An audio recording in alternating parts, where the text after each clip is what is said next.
السلام عليكم ورحمة الله وبركاته. ازيكم يا أمارات، عاملين ايه؟ النهاردة بقى هنعمل الفراخ مشوية في الفرن، بس ايه، كأنها فحمة بالظبط. بصوا اللون، بصوا الحلاوة ولا التتبيلة. هنشوف التتبيلة مع بعض، ومش هنعملها بقى جنبيها زي كل مرة رز ولا مكرونة، لا، هنعمل فريك بالبصل والجزر. طعمه حلو جدا جدا جدا، وهيحبوه كل الأطفال اللي عندكم، وانتوا كمان هتحبوه. لو مش عارفينه نجربه مع بعض. يلا نقول بسم الله وندخل على الوصفة.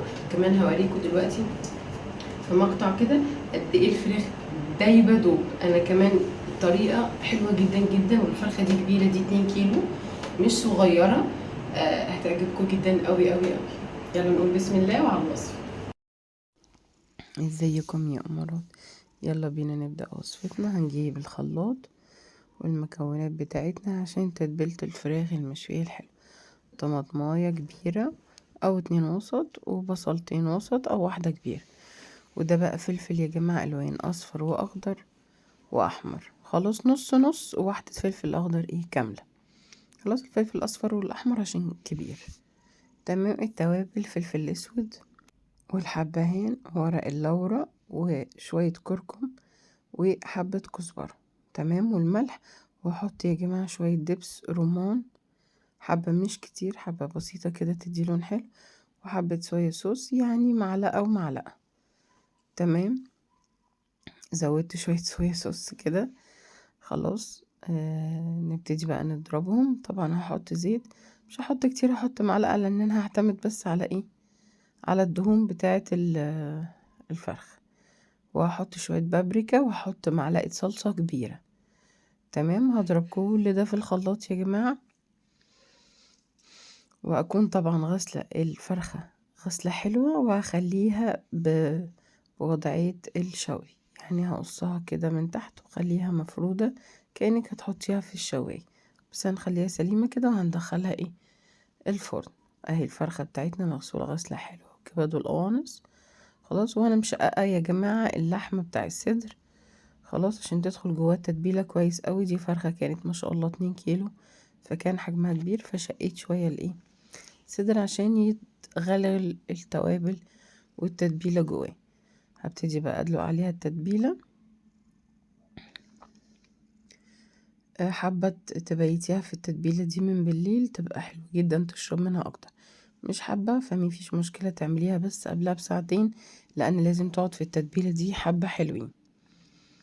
خلاص. اهو. تمام. ابتدي بقى ادلكها كده كويس اوي بالتتبيله، واحط التتبيله دي ما بين الجلد والفرخه، يعني ما بين الجلد واللحم. لازم ادخل من التتبيله دي كويس اوي، واسيبها تشرب منها زي ما انتم شايفين كده. بصوا اهو بوريكم اهو. ترفعي الجلد وتاخدي من التتبيله تدخلي جوه في الورك وفي الصدر برضو تعملي كده. سهله وبسيطه جدا ما شاء الله. دي طريقه الفراخ المشويه في الفرن، تعجبك جدا وما شاء الله حلوه جدا جدا جدا. اهو بصي، بفتح ما بين الجلد اهو في الورك، عملت في صدر الورك التاني اهو. تخليها تبقى شاربة من جوه ما شاء الله. جميلة جميلة جميلة. جربيها وهتعتمديها على طول في العزومات، في الوجبات، سريعة جدا، مش تاخد منك ثواني برضو. خلاص اهو. هو بقى الكيس بس كان رخيم شوية فما كانش مساعدني. خلصت اهو كده. دي بقى تدخل الفرن، بس طبعا هتسيبيها التتبيلة دي فيها شوية. هي كده خلاص، احنا خلصنا الفراخ. هنعمل بقى الفريك بتاعنا. طريقة سهلة وبسيطة وحلوة قوي وجديدة. تمام. كده خلاص. كده محتاجين بقى ندخل على الفريك. هي كده جاهزة معانا على الفرن، بس اعملوها يا جماعة وبيتوها. هنا لما دخلتها الفرن، شايفين في الرف الوسط مفيش اي حاجة. الوصفة بتاعت الفريك: محتاجة نص كيلو فريك، خلاص. محتاجة بصلاية كبيرة مفرومة. كل ما يا جماعة العدد بيزيد هنزود طبعا المقادير. يعني النص كيلو بناخد بصلاية كبيرة او 2 وسط مبشور، بميتها بقى بحالها. بتحطي معلقة زيت. خلاص. انا لقيت الزيت صغير، حبة صغيرين قوي، فانا زودت بصراحة. بس بتقلبي لغاية لما البصلاية تبتدي لونها يصفر حاجة بسيطة، مش هنخليها تصفر قوي، حاجة بسيطة. تمام اهو. زودت هنا عشان كنت هزود الجزر بقى. بصوا لونها اصفر ذهبي بسيط خالص. انزل بقى دول دول جزرتين كبار او 3 وسط. خلاص، بس كانوا حلوين يعني، كان مقاسهم حلو. خلاص انا كترت طبعا الجزر، وممكن تكتري زي ما انت عايزه. انا بحب اكتره، بس دي كميه للطريقه، انا بكتره شويه بحبه بيبقى حلو، وهو كمان كده كده بيدبل فبيقل. بصوا يا جماعه، كل ما بيدبل كل ما ايه قل. بكون طبعا بقى الفريك على حسب نوعه، لو نوع كويس ما بتغسليهوش. انا كنت جايبه بلدي خلاص سايب، فانا غسلته غسله حلوه ونضفته من اي حاجه تكون فيه. ابتدي بقى اقلب الحاجه بتاعتنا كده مع بعض، وعلى النار شويه. لسه مش هحط ميه دلوقتي، خليه بس ايه يتشمع كده بالزيت مع التقليب.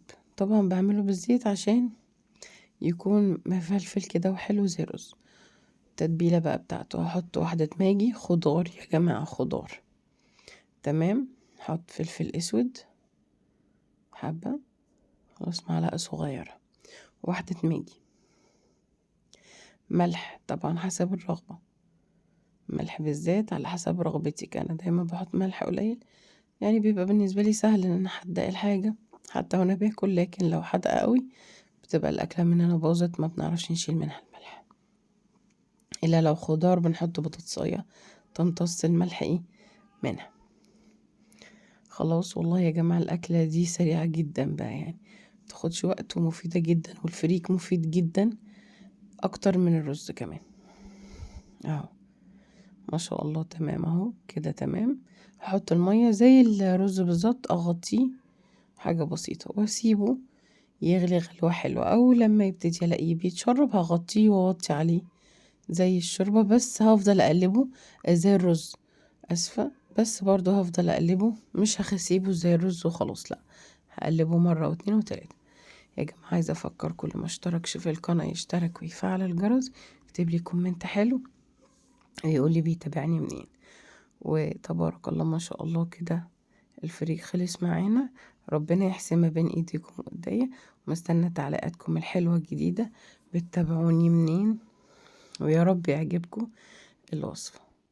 اهو تبارك الله، بصوا المراحل بتاعته زي الرز بالظبط. اول لما يتشرب هيبقى استوى جميل معانا. الف هنا وشفا.